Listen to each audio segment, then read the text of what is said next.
السلام علیکم ناظرین، آپ دیکھ رہے ہیں پیغام اولیاء چینل۔ لاکھوں کروڑوں درود و سلام حضور پاک صلی اللہ تعالی علیہ وآلہ وسلم پر اور ان کی آل پاک پر۔ ناظرین محترم، دہلی میں ایک شخص رہا کرتا تھا جس کے پاس دولت اور ثروت کے انبار لگے ہوئے تھے، یعنی کہ وہ شخص بہت ہی مالدار، بہت امیر شخص تھا جس کے پاس دولت کے بھنڈار تھے۔ اسی لیے دولت اور شہرت کی وجہ سے اس کے شب و روز شباب اور شراب میں کی نظر ہو رہے تھے۔ آخرکار اس امیر زادے شخص کو راہ ہدایت کی توفیق عطا ہوئی۔ اس نے اپنے تمام گناہوں سے توبہ کی اور ایک اشارہ غیبی کی بنا پر اجودن یعنی کہ پاک پٹن میں حضرت بابا فرید الدین مسعود گنج شکر رحمۃ اللہ تعالی علیہ کی خدمت اقدس میں حاضر ہونے کا ارادہ کر لیا اور ارادہ کر کے عازم سفر ہوا، یعنی کہ اس طرف کے لیے روانہ ہو گیا۔ شیطان جو اس کا رفیق درینہ یعنی دوست رہ چکا تھا، جو اسے راہ ہدایت سے بھٹکانے کے لیے ہمیشہ تیار رہتا تھا، اب شیطان ابلیس یہ برداشت نہ کر سکا کہ یہ بندہ اب راہ راست پر آ جائے، یعنی کہ یہ سچی راہ کو اختیار کر لے۔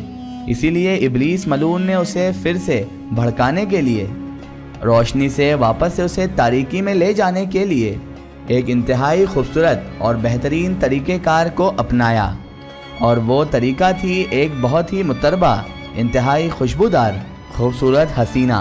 راستے میں اس حسینہ نے بڑے ناز و ادا سے یہ شخص جو کہ پاک پٹن شریف جا رہا تھا اسے گناہ کی دعوت دے دی، مگر وہ شخص اب پکا ارادہ کر چکا تھا تو اس نے بہت بار اس کی اس گندی حرکت کو نظر انداز کر دیا اور اس کی گناہ کی دعوت کو ٹھکرا دیا، کئی بار منع کر دیا۔ اور پھر دوران سفر ایک موقع ایسا بھی آیا کہ دونوں ایک ہی گاڑی میں سفر کر رہے تھے۔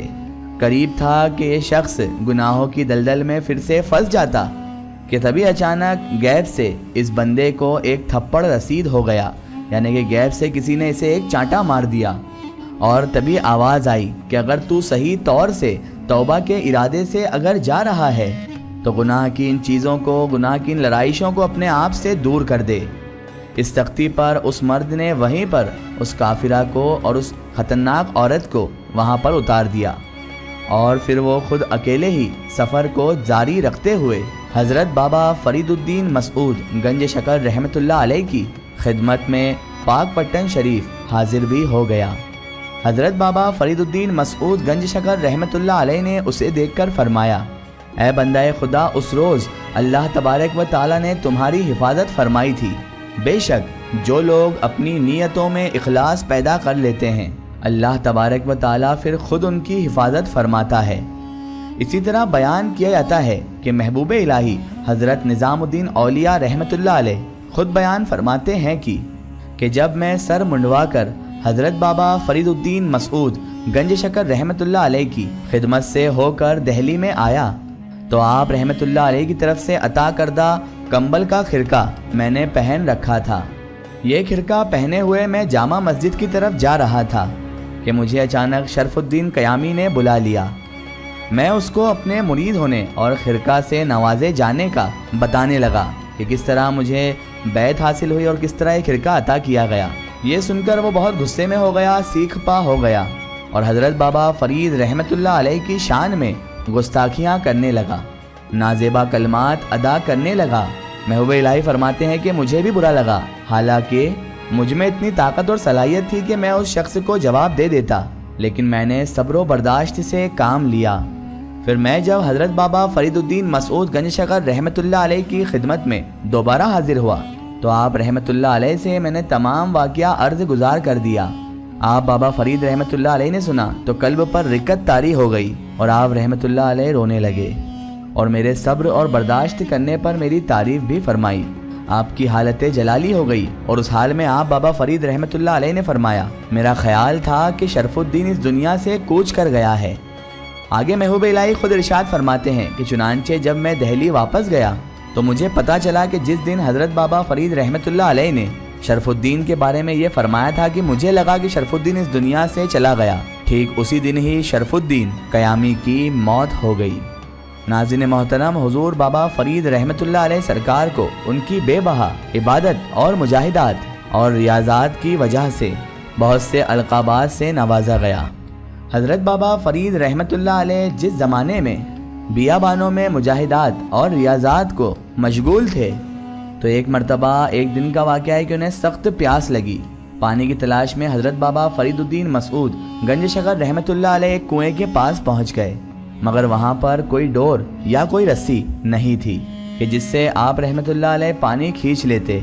مایوس ہو کر کنویں کے پاس بیٹھ گئے تو اتنے میں کیا دیکھتے ہیں کہ دو جنگلی ہرن دوڑتے دوڑتے کنویں کے کنارے پر پہنچ گئے۔ ان ہرنوں کو شاید بہت پیاس لگی تھی، وہ کنویں کی منڈیر پر آ کر منہ نیچے کر کے کھڑے ہو گئے۔ یکایک اس کنویں کا پانی اچھل اچھل کر کناروں تک پہنچ گیا۔ ان ہرنوں نے اپنی پیاس بجھائی اور وہ چل دیے۔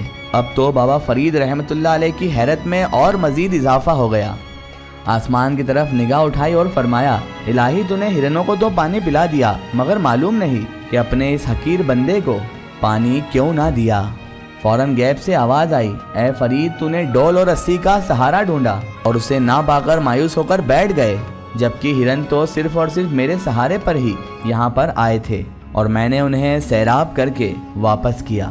حضرت بابا فرید الدین مسعود گنج شکر رحمت اللہ علیہ ندائے غیبی سن کے بہت پشیمان ہوئے اور پھر بیابان میں جا کر ریاضت میں مشغول ہو گئے۔ 40 دن تک آپ حضرت بابا فرید رحمت اللہ علیہ عبادت کرتے رہے اور اس عرصے تک پانی کا ایک قطرہ بھی حضرت بابا فرید رحمت اللہ علیہ کے حلق میں نہ گیا۔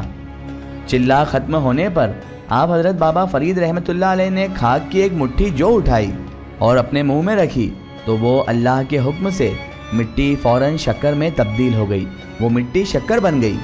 غیب سے آواز آئی، اے فرید ہم نے تمہیں برگزیدہ بندوں میں جگہ دی اور تیری عبادت کو قبول کیا، اور آج سے تو شیرین سخنوں کے گروہ میں سے ہے اور تو گنج شکر ہے۔ جا، آج سے تیرا لقب گنج شکر یعنی شکر کا خزانہ رہے گا۔ سبحان اللہ۔ ناظرین کرام، یہ شان ہوتی ہے اولیاء اللہ کی، یہ شان ہے حضرت بابا فرید الدین مسعود گنج شکر رحمت اللہ علیہ کی کہ مٹی کو اللہ تبارک و تعالیٰ نے آپ حضرت رحمت اللہ علیہ کے لیے شکر بنا دیا اور اس کے بعد آپ کو القاب سے بھی نواز دیا۔ واقعی اللہ کے ولیوں کی شان بڑی اعلیٰ ہے۔ اگر یہ واقعہ آپ کو واقعی بہت پسند آیا ہے تو کمنٹ میں یا فرید حق فرید ضرور لکھیں۔ ایک ضروری اطلاع، اگر آپ بھی کسی بزرگ یا اولیاء اللہ کا واقعہ ہمارے چینل سے شیئر کروانا چاہتے ہیں اور آپ چاہتے ہیں کہ ہم ان بزرگ کا واقعہ، کرامات یا کوئی معلومات پیش کریں تو آپ ہمیں کمنٹ میں ان کے بارے میں بتا سکتے ہیں، اور ہمارے فیس بک پیج پر آپ ہم سے کانٹیکٹ بھی کر سکتے ہیں۔ فیس بک پیج پیغام اولیاء کو لائک کریں اور اس پر ہم سے جڑیں۔ آخر میں اللہ تبارک و تعالیٰ سے یہی دعا ہے کہ اللہ پاک رسول خدا صلی اللہ تعالیٰ علیہ وآلہ وسلم کے صدقے طفیل ہمیں تمام انبیاء کرام، تمام اولیاء کرام سے محبت کرنے کی اور ان کا ادب و تعظیم کرنے کی توفیق عطا فرمائے، اور ہمیں ہر برے کام، ہر برے اعمال سے ہمیشہ بچائے رکھے اور صراط المستقیم کی راہ پر چلنے کی توفیق عطا فرمائے، آمین یا رب العالمین۔ ناظرین، آپ کو یہ ویڈیو کیسی لگی ہمیں کمنٹ میں ضرور بتائیں اور ہمارے چینل کو سبسکرائب کرنا نہ بھولیں۔ اس ویڈیو کو زیادہ سے زیادہ شیئر کریں اور اسے تمام اولیاء کرام کے چاہنے والوں تک ضرور پہنچائیں۔ پھر حاضر ہوتے ہیں آپ کے لیے ایک اور بہترین ویڈیو کے ساتھ، تب تک کے لیے خدا حافظ، السلام علیکم۔